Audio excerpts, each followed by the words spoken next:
राजाराम महाराज आव्हाड यांची पत्नी एवढी बुद्रुक, तालुका सिन्नर, जिल्हा नाशिक.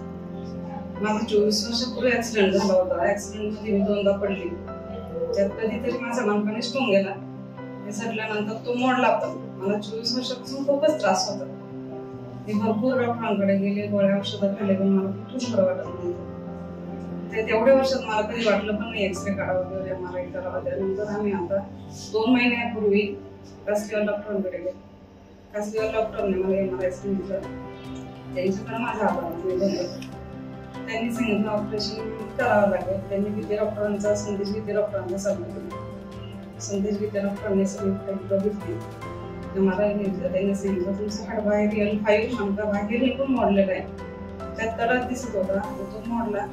त्याला ऑपरेशन शिवाय काही पर्याय नव्हतं. ते फर्स्ट टाइम घाबरले होते ऑपरेशनला, रडले पण.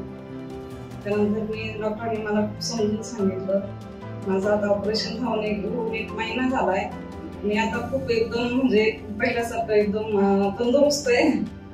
मला एकदम बरं वाटलं. या ऑपरेशन झाल्यानंतर मी सगळं काम स्वतःहून करू शकते. आणि ऑपरेशनचा सल्ला खूपच माझ्यासाठी संदेश विद्ये हे देव माणूस ठरले. आमची जावई इथे डॉक्टर डोंगरे सर म्हणून, त्यांनी आम्हाला डॉक्टर संदेश विद्येचा सल्ला दिला. त्यांच्याकडे माझं ऑपरेशन झालं म्हणजे एकदम पहिल्यासारखी तंदुरुस्त झाली सगळ्या कामाला. माझा सल्ला आहे तुम्ही डॉक्टरांकडे जाऊन कोणत्याही प्रकारचं आयुर्वेदिक कोणत्याही प्रकारचं याला बळी जाऊ नका. मेडिसिनला तुम्ही चांगल्या डॉक्टरांचा सल्ला घेऊन ऑपरेट होत असेल तर सगळ्यांनी त्याच्या शरीराची काळजी घ्या. मी राजाराम महाराज आव्हाड, माझी पत्नी सुनीता आव्हाड यांचं नुकतंच इथं या मेडिकल हॉस्पिटल संगमनेर या ठिकाणी मणक्याचं ऑपरेशन झालं. या ऑपरेशनच्या संदर्भाने माझ्या या पत्नीला गेल्या 20 वर्षापासून मणक्याचा त्रास होता आणि त्यासाठी आम्ही खूप प्रयत्न केले, खूप हॉस्पिटल बघितले. परंतु या ठिकाणी आल्यावरती आम्हाला ऑपरेशनचा सल्ला मिळाला आणि ते ऑपरेशन अत्यंत व्यवस्थितपणे आणि खात्रीशीर पेशंटच्या मनामध्ये असणारी भीती, मणक्याचं ऑपरेशन म्हटलं की त्याबाबत समाजामध्ये अनेक प्रकारचे गैरसमज आहेत.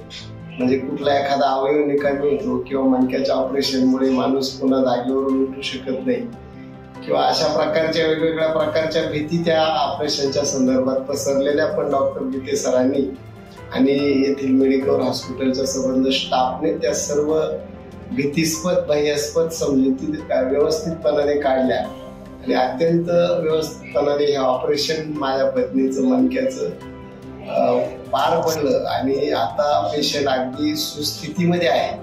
तरी मी डॉक्टर गीते, त्याचप्रमाणे मेडिकल हॉस्पिटल संगमनेरचा संपूर्ण स्टाफ, या स्टाफची शिस्त अगदी आणि पेशंटला सांभाळण्याची जी पद्धती या अत्यंत उत्कृष्ट माझ्या पाहण्यामध्ये जेवढे हॉस्पिटल असतील त्यांच्यामध्ये सर्वात उत्तम मला वाटली. आणि म्हणून या संपूर्ण स्टाफचं मी आभार व्यक्त करतो.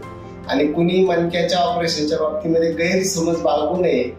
जिथं योग्य सल्ला असेल आणि अत्यावश्यकता असेल तर उत्तम आणि सुविधाजन्य हॉस्पिटल बघून तो निर्णय डॉक्टरांच्या सल्ल्याने घ्यावा असा माझा सर्वांना संदेश आहे. डॉक्टर संदेश गीते सरांचे आणि मेडिकलच्या संपूर्ण स्टाफचे मी परत एकदा आभार व्यक्त करतो. धन्यवाद.